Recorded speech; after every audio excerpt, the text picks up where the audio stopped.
इस मीटिंग के अगुए लोगों के लिए, जिन्होंने मुझे ये अपॉर्चुनिटी दिया, जिन्होंने मुझे स्वागत किया। Thank you so much. God bless you. And वचन में जाने से पहले अगर हम 2 मिनट प्रार्थना कर ले, सब अपने आंखों को बंद करें और परमेश्वर से बोले, परमेश्वर हमारे दिल से बात कर, आपका वचन है जो हमारे जीवन में आता है। अगर हम अपने दिलों को खोले, नम्रता में आए, तो हम परमेश्वर की वचन को सुन सकते हैं, रिसीव कर सकते हैं। So let's just ask the lord, lord open our hearts, हमारे दिलों को खोल, हमसे बात कर। परमेश्वर हम धन्यवाद देते हैं कि आपका वचन दो-धारी तलवार के समान है, आपके वचन में सत्य है। परमेश्वर अपने वचन से हमसे बात कर, हमारे दिलों को खोल। जो भी शैतानिक डिस्टर्बेंस है, डिस्ट्रैक्शन है, उसको यीशु मसीह के नाम से भी हम बांधते हैं, उस पर अधिकार लेते हैं। परमेश्वर अपने वचन के द्वारा हमसे बात कर। आपके दास को एक हियाव की आत्मा से आपके वचन को इनको बोलने के लिए सामर्थ दीजिए परमेश्वर। Lord, I ask you that you will confirm this word with signs and wonders. Lord, we are expectant. हम बहुत ही expectant हैं परमेश्वर कि आप महान कार्य करेंगे हमारे बीच में। यीशु मसीह के नाम से मानते हैं, आमीन। क्या आप लोग एक्सपेक्टेंट हो, उत्साहित हो कि परमेश्वर आपसे बात करेगा? क्योंकि एक्सपेक्टेशन के बिना कुछ भी अलौकिक में कार्य नहीं होता। एक्सपेक्टेशन जो है वो ब्रीडिंग ग्राउंड है मिरेकल का, है ना? एक्सपेक्टेशन के बिना कोई, क्या बोलते हैं, जो खेत की जो भूमि है वो प्रिपेयर्ड होता है ना, पहले पहले प्रिपेयर्ड होता है, तब बीज बोया जाता है। वैसे ही एक्सपेक्टेशन होना बहुत जरूरी है, ठीक है? अगर अभी तक आपने सोचा नहीं था, तो अभी 30 सेकेंड्स ले लो एक एक्सपेक्टेशन लाने के लिए। परमेश्वर से आप क्या एक्सपेक्ट कर रहे हो, है ना? अगर एक्सपेक्टेशन ही नहीं होगा तो परमेश्वर आपके एक्सपेक्टेशन को पार कैसे करेगा?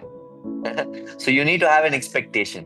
सो हैव एन एक्सपेक्टेशन। आप अपने जीवन में अभी एक्सपेक्टेशन रखो कि परमेश्वर आपके जीवन की जो भी परिस्थिति है उस पे परमेश्वर आपसे बात करे।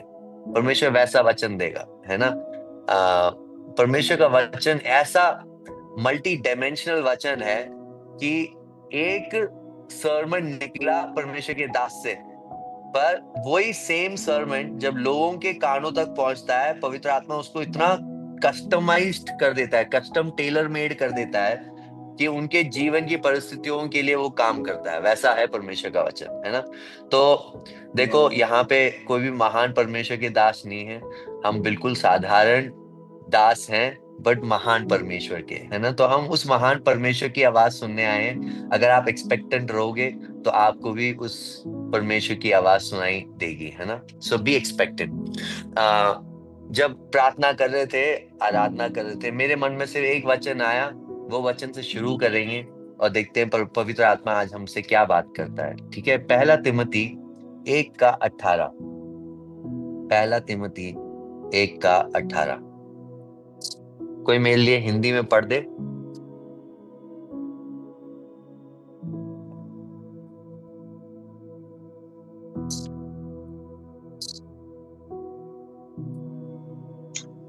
भैया पहला तिमोथी 1:18। हाँ जी। हे पुत्र तिमुथियुस, उन भविष्यवाणियों के अनुसार जो पहले तेरे विषय में की गई थी, मैं ये आज्ञा सौंपता हूँ कि तू उनके अनुसार अच्छी लड़ाई को लड़ते रहे। तो पौलुस जो है तिमोथी का एक आत्मिक पिता है ना? और पौलुस तिमोथी से बोल रहा है कि जिन भविष्यवाणियों के वचन को आपको मिला है, आपके जीवन में प्राप्त हुआ है, उन भविष्यवाणियों के वचन के साथ आप एक अच्छी लड़ाई लड़ना, है ना?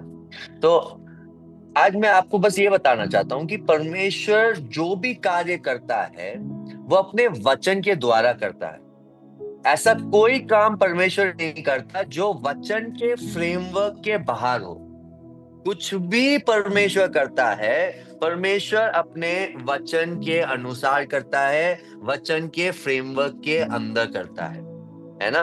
तो अगर हम वचन से कैसे अगर वचन से ग्रहण हमें करना नहीं आता, अगर वचन से हमें हीलिंग ग्रहण करना नहीं आता, वचन से उसकी ब्लेसिंग ग्रहण करना नहीं आता, वचन से उसकी आवाज सुनना नहीं आता, तो हम परमेश्वर से बहुत कुछ मिस कर देंगे।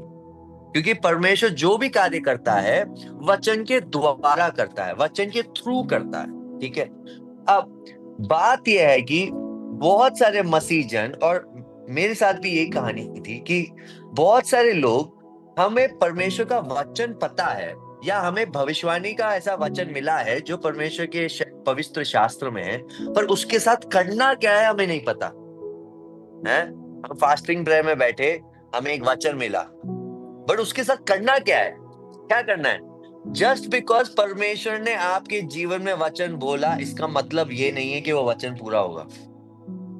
आप समझ रहे हैं? बहुत मसीह लोगों को एक गलत धारणा ये है कि परमेश्वर ने बोल दिया तो अब होना है। ऐसा नहीं होता।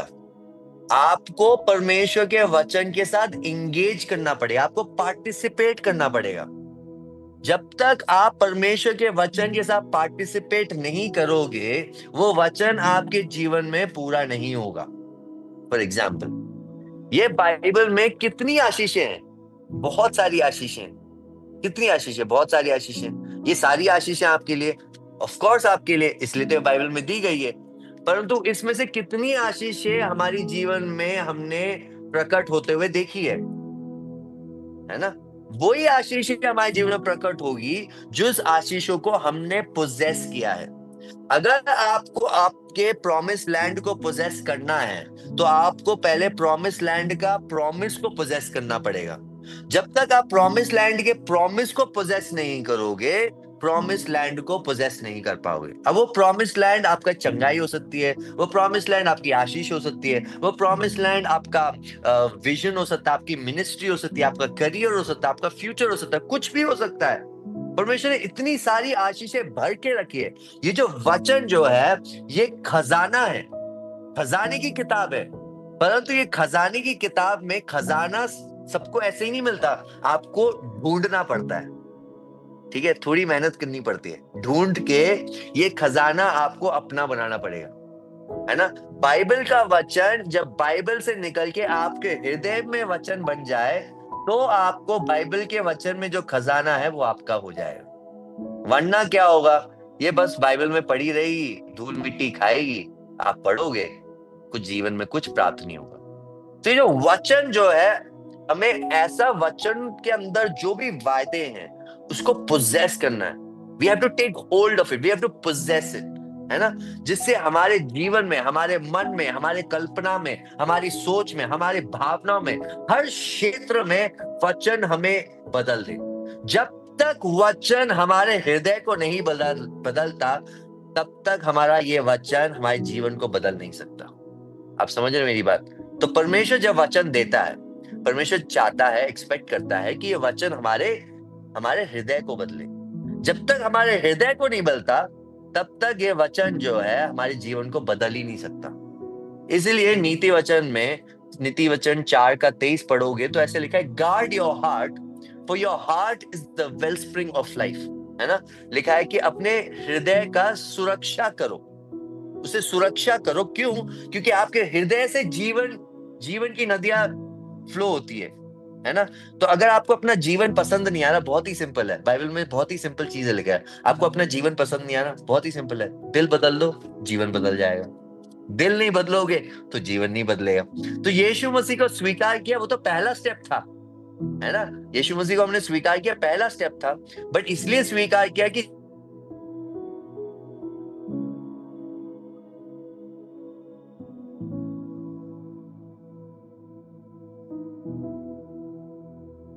कि वो आपके जीवन से वो वचन को चुराए। सबसे पहली चीज, जैसे आपके जीवन में वचन आएगा, शैतान चाहेगा आपसे चुराए, है ना? अब देखो, यीशु मसीह की परीक्षा याद करो, लूका 4 में यीशु मसीह की परीक्षा होती है। आप सबको याद है यीशु मसीह की क्या परीक्षा थी? रोटी को पत्थर से बना दो, ये कोई परीक्षा होती है? रोटी को पत्थर से बनाना कोई पाप है? परीक्षा है ये परीक्षा नहीं है। परीक्षा क्या था? परीक्षा उस शब्दों में था, वो डाउट ला रहा था कि क्या तू परमेश्वर का पुत्र है। ठीक है, परीक्षा रोटी बनाने में नहीं है, परीक्षा वो है कि वो अपनी पहचान को भूल जाए। तो ध्यान से सोचो, शैतान ने वो शब्द क्यों बोला, क्या तू परमेश्वर का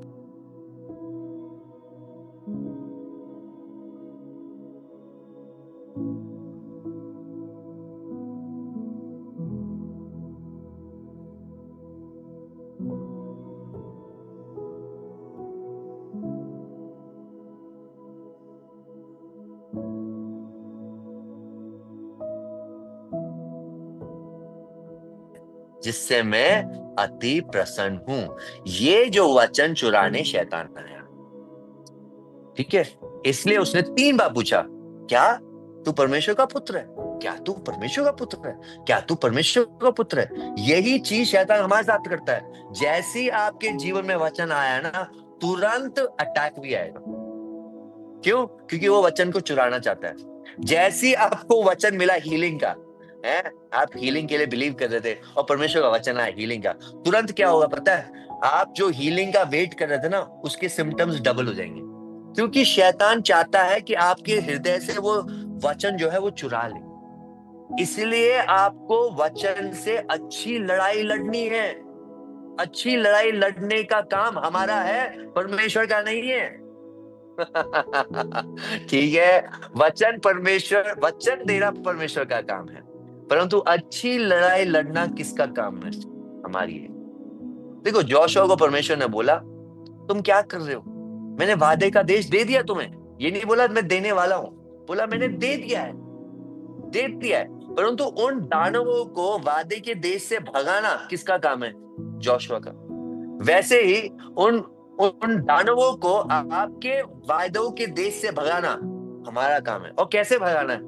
परमेश्वर का वचन, वचन प्रार्थना, वचन प्रार्थना, वचन प्रार्थना। इसलिए जब वचन और प्रार्थना का कॉम्बिनेशन हो जाता है ना, है, एक बहुत ही बड़ा केमिस्ट्री होने के नाते है, मतलब इतना पावरफुल है। जब वचन और प्रार्थना एक साथ हो जाए, इस कॉम्बिनेशन को शैतान हरा ही नहीं सकता।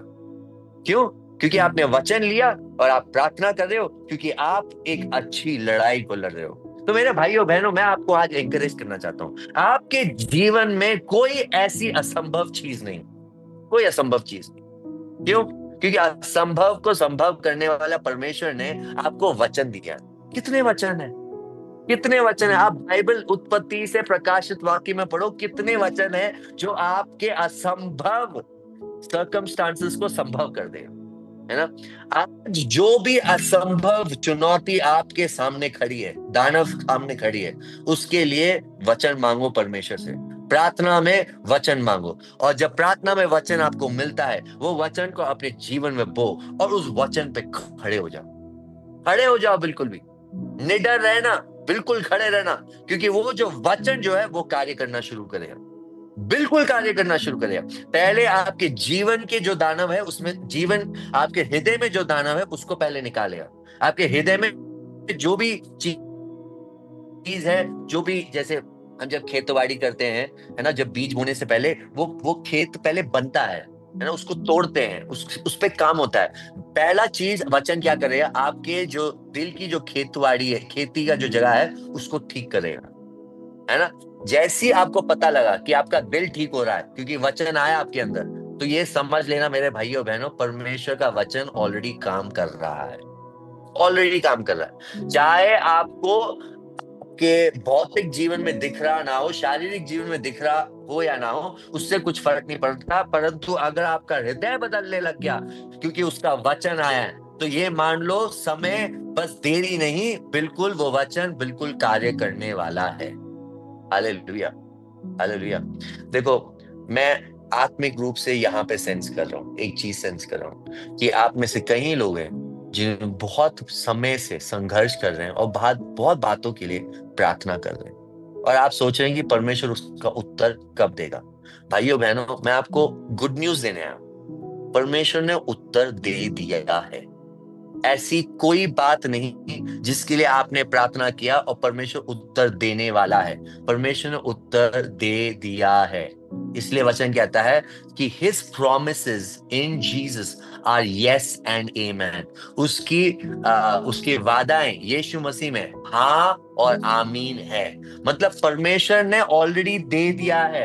आप जो कुछ मांग रहे हो परमेश्वर ने ऑलरेडी दे दिया है। अब आप पे है कि क्या आप परमेश्वर के साथ सहमति हो गया या नहीं।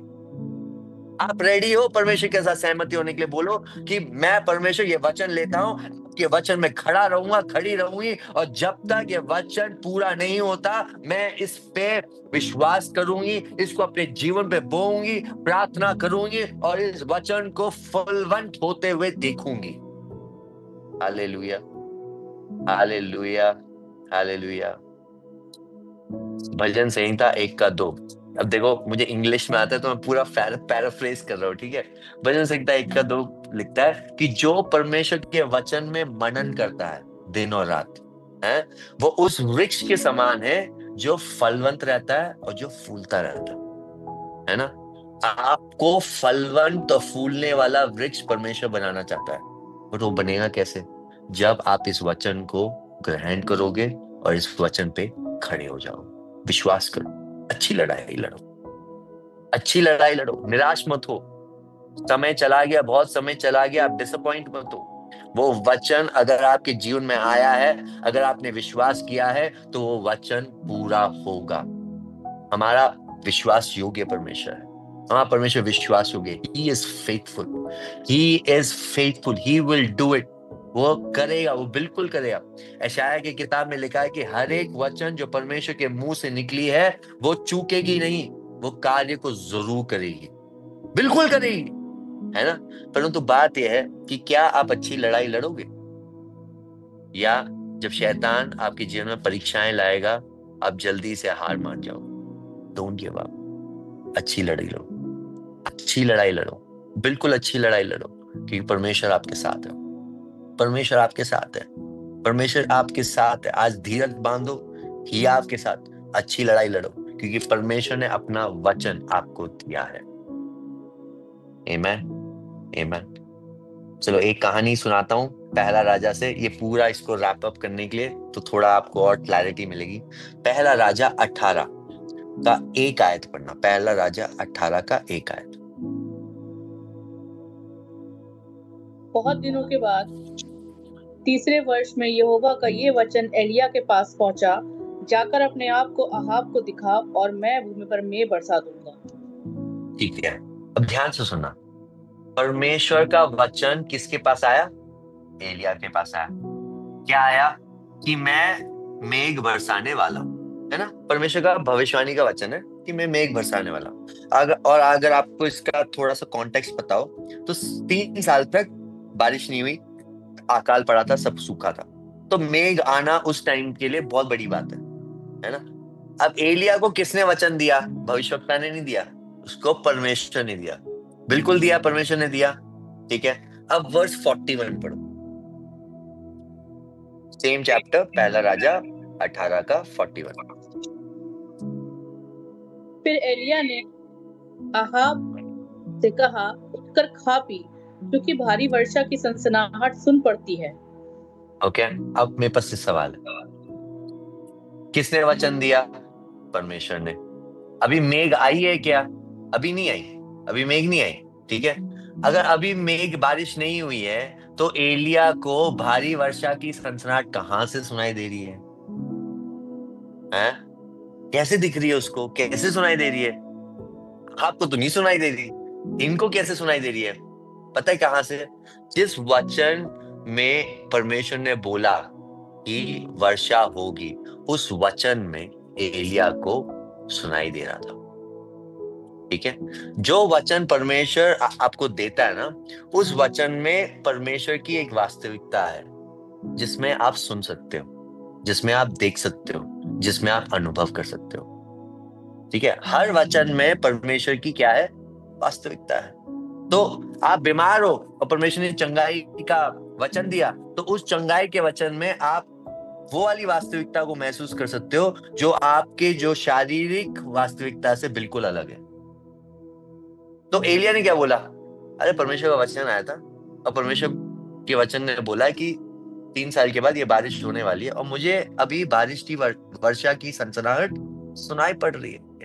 किसी को नहीं सुनाई पड़ रही, पर एलिया को सुनाई पड़ रही थी। क्यों? क्योंकि उसने उस वचन के अंदर उस वास्तविकता को देखा। तो भाइयों, अच्छी लड़ाई लड़ने का मतलब यह है कि आप अपने शारीरिक वास्तविकता को ना देखकर उस वचन के अंदर जो वास्तविकता है उसको देखो, उससे जियो, वचन से जियो। वचन क्या देख रहा है? वचन में क्या दिख रहा है आपको? वचन में आपको क्या सुनाई दे रहा है? वचन का अनुभव क्या है? वचन बोल रहा है कि आप चुने गए हो। वचन बोल रहा है कि आप आशीषित हो। वचन बोल रहा है कि परमेश्वर ने आपको ऐसे टाइम के लिए आपको रखा है। वचन बोल रहा है परमेश्वर का उद्देश्य आपके ऊपर है। वचन बोल रहा है कि परमेश्वर की बुलाहट आपके ऊपर है। आपको क्या दिख रहा है उस वचन में? आप निराश मत हो। उस वचन की वास्तविकता को आप जितना घूरोगे, जितना बिल्कुल फोकस्ड हो जाओगे, वो जो वचन की वास्तविकता वचन से निकल के आपके जीवन की वास्तविकता को भर देगी। इसलिए मैंने कहा कि परमेश्वर जब पहला काम करता है आपके हृदय में काम करता है। अगर आपका हृदय बदल गया, आपकी जीवन बदल गई। हृदय में वचन ले आओ, वचन को हृदय से भर दो, भर दो, ऐसा भर दो कि सोचते वक्त आप उस वचन के बारे में सोच रहे हो, खाने वक्त आपको उस वचन में आ रहा है, हर चीज में वो वचन आ रहा है। तो क्या होगा? ऑटोमेटिकली आपका घर वो वचन से भर जाएगा। ऑटोमेटिकली क्या हो जाएगा कि आपकी जो जीवन की जो वास्तविकता वो वचन की वास्तविकता से बदल जाएगी, बदल जाएगी, बिल्कुल बदल जाएगी। अब देखो, आगे पढ़ो, ठीक है? वर्स 42 पढ़ो, पहला राजा 18 का 42। तब अहाब खाने पीने चला गया और एलिया कमरेल की चोटी पर चढ़ गया और भूमि पर गिरकर अपना मुंह घुटनों के बीच किया। और उसने अपने सेवक से कहा, चढ़कर समुद्र की ओर दृष्टि करके देख। तब उसने चढ़कर देखा और लौटकर कहा, कुछ नहीं दिखता। एक और, आगे बढ़ना। एक आगे आगे आगे आगे। एलिया ने कहा, फिर 7 बार जाओ। 7वीं बार उसने कहा, देख, समुद्र में से मनुष्य का हाथ का सा एक छोटा बादल उठ रहा है। एलिया ने कहा, अहाब के पास जाकर कह, रथ जुतवा कर नीचे जा, कहीं ऐसा ना हो कि तू वर्षा के कारण रुक जाए। आगे। यस। थोड़ी ही देर में आकाश वायु से उड़ाई हुई घटाओं और आंधी से काला हो गया और भारी वर्षा होने लगी और अहाब सवार होकर इज़राइल को चला। तब यहोवा की, बहुत बढ़िया। अब ये स्टोरी आपको पता है ना? संक्षेप में बता रहा हूं। एलिया ने अहाब से बोला, मुझे वर्षा की सनसनाहट सुनाई दे रही है, ठीक है? अब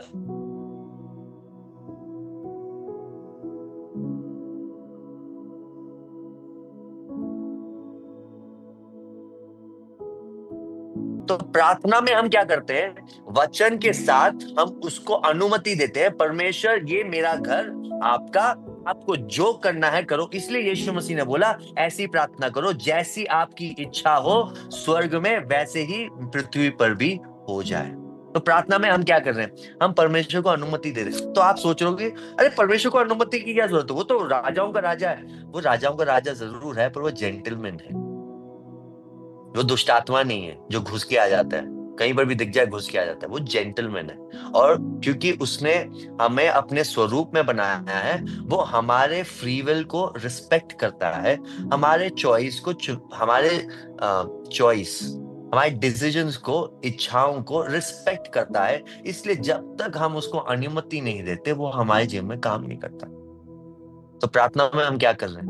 उस वचन को अनुमति दे रहे हैं, ठीक है? इसलिए एलिया कार्मेल की चोटी पे जाता है, प्रार्थना करता है, और वचन कह रहा है कि वो 7 बार उसने प्रार्थना किया, ठीक है? और ध्यान से देखो वो कैसे प्रार्थना करता है। उसका जो पोस्चर जो है प्रार्थना करने का, वो बहुत ही वियर्ड है, क्योंकि ऐसा पोस्चर आपने किसी को भी चर्च में प्रार्थना करते हुए नहीं देखा। हम घुटने में प्रार्थना करते हैं, कभी कभी शायद से लेट के प्रार्थना करते होंगे, खड़े होके प्रार्थना करते होंगे, चलते हुए प्रार्थना करते होंगे। बट ये जो पोस्चर है, ये पोस्चर एक बार पढ़ोगे क्या? वर्स 42 में लिखा है, ये पोस्चर थोड़ा वियर्ड है। क्या लिखा है बताना? तब अहाब खाने पीने चला गया और एलिया कर्मेल की चोटी पर चढ़ गया और भूमि पर गिरकर अपना मुंह घुटनों के बीच किया। और उसने अपना अपने मुंह घुटनों के बीच किया उसने, अपना मुंह खड़ा हुआ है, अपना मुंह घुटनों के बीच करके प्रार्थना कर रहा है। इसका क्या मतलब है? एलिया ऐसे क्यों प्रार्थना कर रहे हो मेरे भाई? घुटनों में कर लेते, थोड़ा बैठ के कर लेते। इसका एक मीनिंग है, बहुत डीप मीनिंग है। मीनिंग पता है क्या है? कि उस समय में ना, जब टेक्नोलॉजी नहीं था, हॉस्पिटल्स नहीं थे, जब एक माता गर्भवती होती थी और जब उसका डिलीवरी का टाइम आता था, वो इसी पोस्चर पे खड़ी रहती थी, जिससे जो उनको हेल्प करती थी मिडवाइफ्स, वो आराम से आसानी से बच्चा को उनके पेट से निकाल ले। तो ये जो पोस्चर जो है, एक गर्भवती माँ का पोस्चर है जो बच्चे को डिलीवर करने के लिए रेडी है। ठीक है, अब देखो एलिया हमें कुछ सिखा रहा है।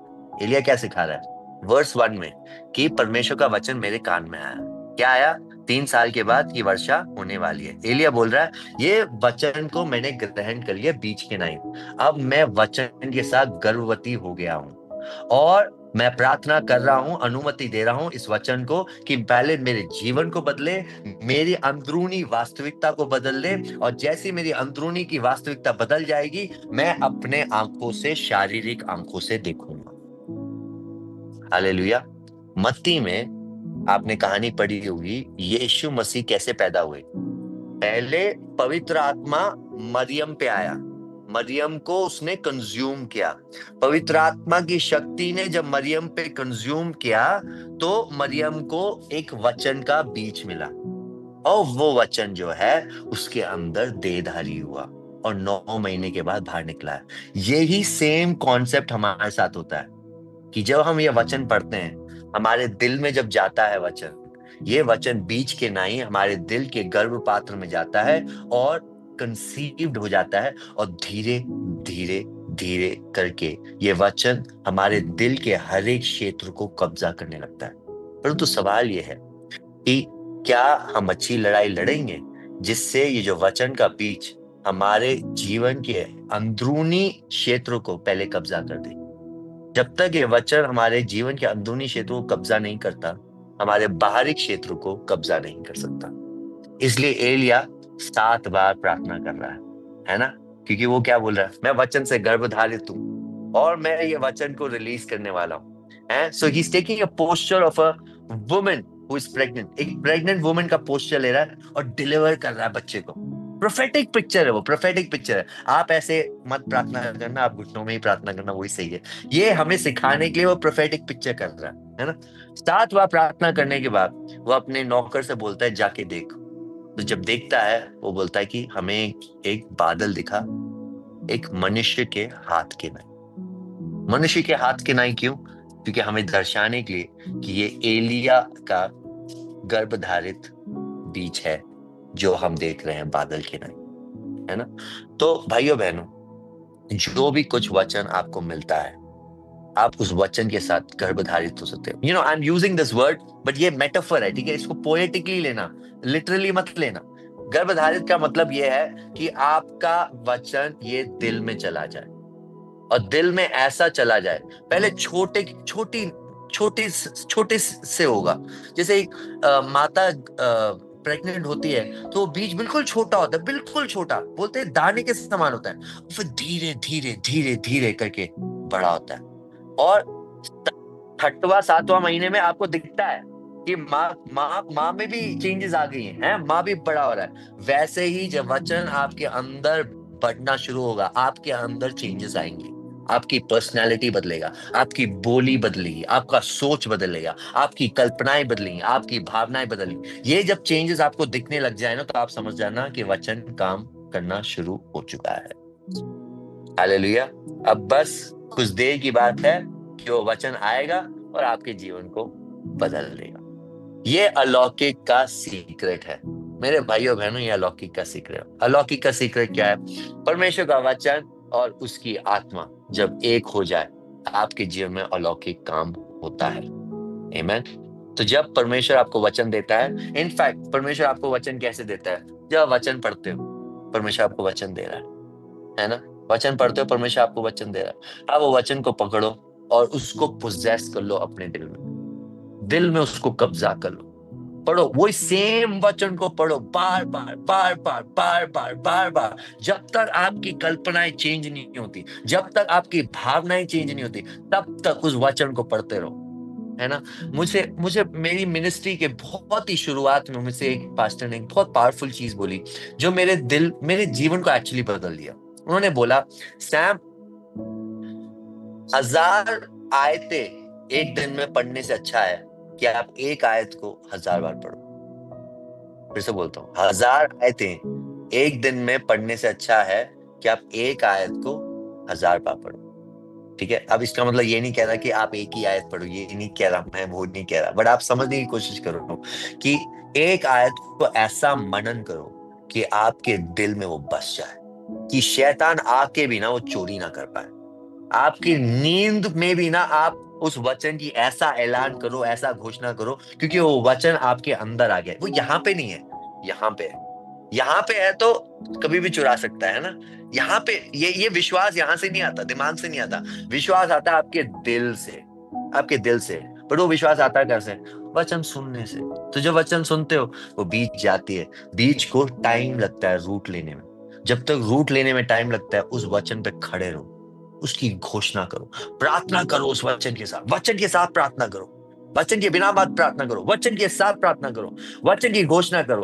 आपको पता है, मुझे बहुत टाइम तक मुझे प्रार्थना करना नहीं आता था, क्योंकि मुझे लगता था कैसे प्रार्थना करते हैं, जैसे ग्रोसरी लिस्ट हम बोलते हैं वैसे ही हम प्रार्थना करते हैं, परमेश्वर इसको करो, ये करो, वो करो, ये करो, जैसे परमेश्वर कोई दुकानदार है। सबसे सिंपलेस्ट वे और पावरफुल वे टू प्रे मैं बताता हूँ, वचन लो, वचन की घोषणा करो। वचन की घोषणा आपका सबसे पावरफुल शक्तिशाली प्रार्थना, शक्तिशाली प्रार्थना। जाबेज की प्रार्थना उठाओ, पौलुस की प्रार्थना उठाओ, यीशु की प्रार्थना उठाओ, उसी प्रार्थनाओं को ऐलान करो, परमेश्वर ये मेरे दिल में कार्य करे। आपने बोला है कि आपने मुझे हर एक आशीषों से आशीषित किया है, इफिसियों 1:3 के हिसाब से। I claim this words upon my life. वैसी प्रार्थना करो, इस वचन को ऐसा ग्रहण करो, ऐसा ग्रहण करो कि आपके शरीर में दिखने लग जाए। हालेलुया। कि अगर आपका उंगली कट जाए तो उंगली में से भी निकल जाए, खून के अलावा वचन निकल गया है ना, क्योंकि आप वचन से ऐसे भरे पड़े हो। Hallelujah, hallelujah. आपको इतने वचन मिले हैं। आज आपका कार्य है कि वचन के साथ एंगेज करो और वचन के साथ अच्छी लड़ाई लड़ो। मेरे भाइयों बहनों, अच्छी लड़ाई लड़ो। मैं आपको एक बात बताता हूँ, जितना बड़ा वचन आपको मिला है, उतनी बड़ी आपके साथ मतलब उतनी बड़ा डिस्ट्रैक्शन शैतान लेके आएगा आपकी जीवन। अगर आपको इतना बड़ा वचन मिला है तो उतना बड़ा डिस्ट्रैक्शन हो, इसलिए उस वचन में बने रहना ये आपका काम है। बिल्कुल स्पिरिचुअली फोकस्ड हो जाओ, अपने केंद्र को एक उसी वचन में ला दो। जब तक आप उस वचन के वास्तविकता को नहीं देखते पूरी रूप से, बिल्कुल फोकस्ड हो जाओ, डिस्ट्रैक्ट मत होना। क्योंकि डिस्ट्रैक्ट हो गए तो डिले आता है। अभी देखो, आप लोग, आई बिलीव आप लोग हरिद्वार में हो ना, मैं दिल्ली से हरिद्वार आ रहा हूँ, सोचो, ठीक है, मैं दिल्ली से हरिद्वार आ रहा हूँ और बीच में डिस्ट्रैक्ट हो गया, अब मैं गुड़गांव की ओर चला गया, ठीक है, तो क्या हो गया? डिले हो गया। अब मैं वापस फोकस किया, वापस तो आ गया मैं, बट उतना टाइम मेरा वेस्ट हो गया। तो आपको डिले नहीं चाहिए, तो बिल्कुल केंद्र कर दो अपनी आंखों को, अपनी दृष्टि को, अपना फोकस को, उसी वचन में बने रहो। जब तक आप वो वचन को नहीं देखते, खड़े रहो मेरे भाइयों बहन, खड़े रहो मेरे भाइयों बहन। वो वचन पूरा करेगा। आमीन। वचन पूरा करेगा। आप नहीं पूरा करोगे, वचन पूरा करेगा। आपका काम है वचन में खड़ा रहना और वचन आपके अंदर से पूरा करेगा। Amen. God bless you guys. Thank you so much. Thank you so much for this opportunity. Amen, amen, amen. मुझे पता नहीं मेरे पास कितना समय था। I hope मैंने सही टाइम पे रोका है। बट मैं आपके लिए प्रार्थना करना चाहूंगा जाने से पहले, क्योंकि परमेश्वर जो कार्य कर रहा है हमारे जीवन में, है ना भाइयों बहनों। मैं आपको एक बात बताऊं, हम ना इतने सही टाइम पे जी रहे हैं, इतना ब्यूटीफुल गोल्डन एज में हम जी रहे हैं। आपको लग रहा होगा हाँ, दिखने में बहुत सताव है, बहुत कुछ हो रहा है, परंतु वचन कहता है कि हम उसके दाहिने ओर बैठे हैं और कलीसिया जो है वो बढ़ रही है, घट नहीं रही, है ना। बहुत सारी चीजें आत्मिक मंडल में चल रहा है जो हमें दिखता नहीं है, जो न्यूज में नहीं आता। इसलिए जो न्यूज में आता है वो देख के डरो मत। आत्मिक रूप से वचन से देखोगे तो आपको दिखेगा कि कलीसिया सिर्फ स्ट्रांग हो रही है, बलवंत हो रही है और सिर्फ बढ़ रही है। ये कितनी कितनी बड़ी बात है कि ऐसे टाइम पर भी आप ऐसे प्रेयर मीटिंग करो। ये आप अपने बलबूते पे नहीं कर रहे, ये पवित्र आत्मा का काम है, बहुत बड़ा काम है। और ऐसे कितने प्रेयर फेलोशिप कितनी जगहों में ऐसी हो रही होगी जो पवित्र आत्मा कर रहा होगा। तो कलीसिया कमजोर नहीं है मेरे भाइयों, कलीसिया बहुत मजबूत है। क्यों? क्योंकि उसको बनाने वाला मजबूत कौन है? यीशु मसीह है। यीशु मसीह ने बोला कि मैं अपनी कलीसिया बनाऊंगा। कलीसिया एक बिल्डिंग नहीं है, कलीसिया आप लोग हो और परमेश्वर आपको बना रहा है। आमीन। आपको बना रहा है, इसलिए आपको वचन देता है, क्योंकि वचन आपके अंदर जब आएगा आपके दिल को बदलेगा, आपके जीवन को बदलेगा। आमीन। God bless you guys. Can I pray for you before I leave? Okay, amazing. Let's pray. Father we thank you. परमेश्वर हम धन्यवाद देते हैं कि आपने इतना अच्छा वचन दिया। परमेश्वर आपके वचन के अलावा हम आपसे क्या ही चाहेंगे परमेश्वर। आपका वचन ही हमारे लिए काफी है, तो वचन ही हमारे काफी है। भाइयों बहनों, क्या मेरे साथ आप ऐलान करोगे? परमेश्वर आपका वचन काफी है। बोलो, परमेश्वर आपका वचन काफी है। जो कुछ भी हमें चाहिए आपके वचन में हमारे लिए है। धन्यवाद देते हैं परमेश्वर। आज मैं प्रार्थना करता हूं परमेश्वर कि ये जो वचन आपने जो मेरे द्वारा रिलीज किया, ये वचन इनके दिल की गहराई में जाए और जड़ पकड़ पाए, जड़ पकड़ पाए। क्योंकि ये वचन 30 गुना, 60 गुना, 100 गुना फल लेके आए। मैं विश्वास करता हूं परमेश्वर कि ये भूलेंगे नहीं ये वचन को। ये वचन शैतान नहीं चुरा पाएगा इनके जीवन से। ये वचन जरूर जाके जड़ पकड़ेगा और ये लोग विश्वास के योद्धा बनेंगे, विश्वास के योद्धा। धन्यवाद देते हैं परमेश्वर कि आपका वचन दोधारी तलवार की तरह है। जो वचन आपने रिलीज किया वो वचन पूरा होगा। कोई भी शैतानी